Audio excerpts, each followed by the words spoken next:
আসসালামু আলাইকুম ওরহমতুল্লাহি ওবরাকাতু।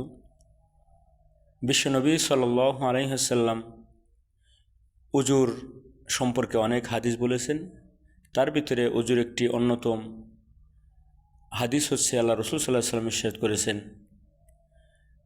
যে উজুর অর্থাৎ নামাজের পূর্ব শর্ত হচ্ছে উজু করা, পবিত্রতা হাসিল করা। পবিত্রতা ছাড়া নামাজ আদায় হবে না।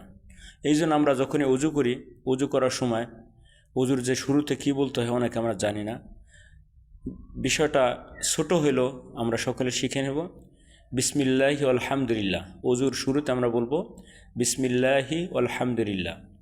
বিশ্বনবী সাল্লাল্লাহু আলাইহি সাল্লামের আর একটি বিষয় বলা হয়েছে যে উজুর ভিতরে বিশ্বনবী সাল্লাল্লাহু আলাইহি সাল্লাম এই দোয়াটা মাঝে মাঝে পড়তেন, আল্লাহুম্মা গফিরলি যামবি ওয়াসিলি ও বারিকলি ফি রিজকি।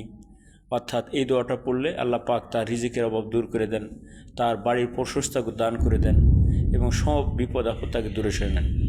আর অজুর শেষে যে দোয়াটার কথা বলা হয়েছে, কালিমা শাহাদাতটা পড়া, আশহাদু আল্লা ইলাহা ইল্লাল্লাহু ওয়াহদাহু লা শারীকা লাহু ওয়া আশহাদু আন্না মুহাম্মাদান আবদুহু ওয়া রাসূলুহু আল্লাহুম্মা জাআলনি মিনাত তাওয়াবিন ওয়া জাআলনি মিনাল মুতাতাহহিরিন। এই পর্যন্ত পড়বে। এর চেয়ে বড় দোয়াটাও আছে। তা আমরা এই অজুর যে বিষয়গুলো পড়লাম, অর্থাৎ অজু হওয়ার জন্য যে বিধানগুলো রয়েছে সেগুলো আমরা ঠিকমতো আদায় করব এবং অজুর ভিতর আল্লাহ পাক যে বরকত খায়ের রয়েছে, এই বরকত আমাদের সকলকে অর্জন করার তৌফিক দান করুন। আমিন।